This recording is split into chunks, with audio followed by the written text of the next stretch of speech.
Hi, welcome to Yazhini Spark. Here I am Yadi, your nursing tutor. Today we are going to see about an important topic of food safety. Let's see. By this end of the video, we will be able to describe about the food safety, and you can able to implement in the clinical scenarios, and which is of preventing the infections for the vulnerable patients, such as for elderly or immunocompromised patients, such as example HIV patients, and we can develop an positive, proactive attitude to ways of hygiene. And so also you will be having the mindset where prioritizing the safeties first in your nursing practices and applying these concepts in the real world settings, and like advising familiars on food safety handling and during the visits or in hospitals. You'll be able to describe all the safety needs in the food. A family case study, which is our patient, 34 years old woman, start the cramps and diarrhea and fever.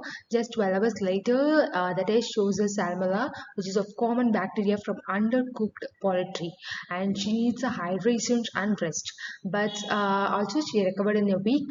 As a nurse, this is remembrance for the us for the clinical implementations. Foodborne illness is like this can be hit anyone, but they are words for the kids and also for the pregnant women and the patients, the diabetes.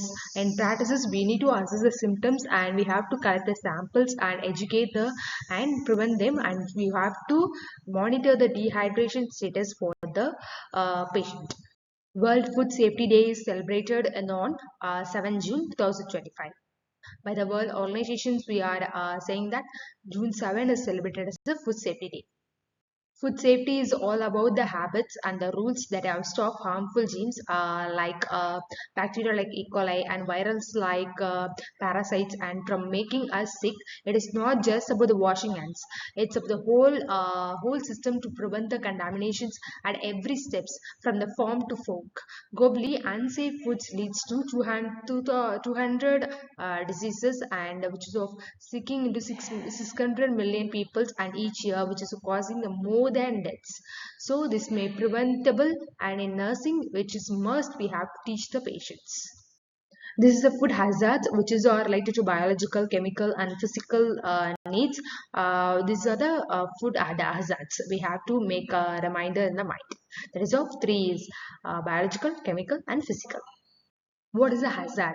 The hazard we have already classified as biological, physical, and chemical. Here, what is the potential cause? What are the harm? That is of in biological, we can say that food poisoning or foodborne diseases according to our case study.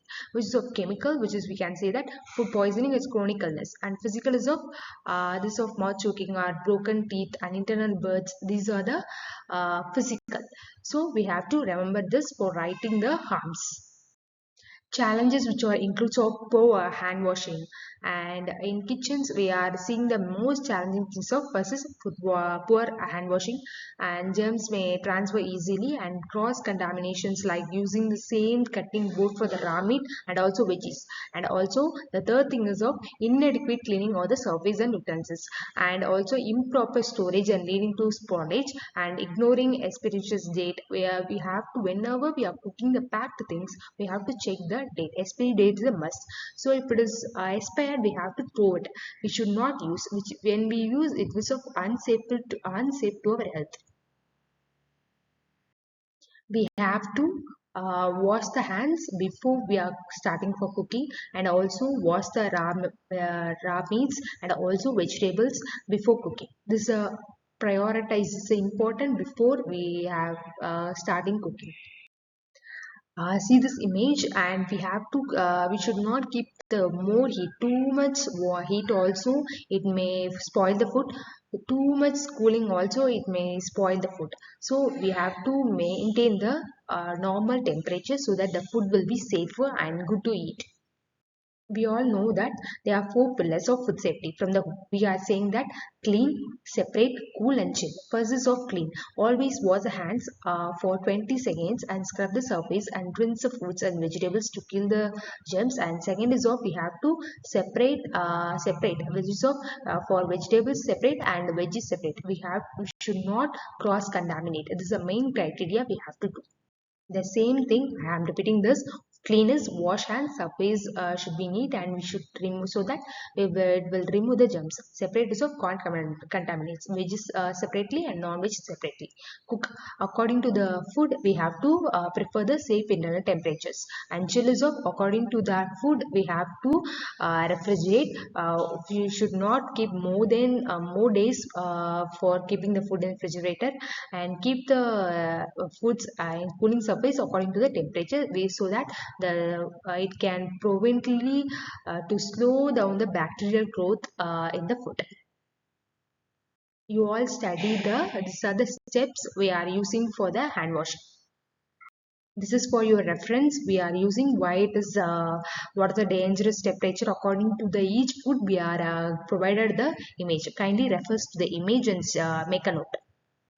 These are the 5 key to the safer food. Already we have seen the 4 principles. Here we are including the 5, which of keep clean and separate the foods, veg and non-veg, and cook fully, and normal temperature should be maintained, and use safe water and material so that it can be keep the safe food. This is the mind map we are using for here, so that we can prepare the food, so that we will be memorizing for the examinations too. References, you can refer these books so that you will be getting more knowledge regarding this food safety. That's all for our today's section.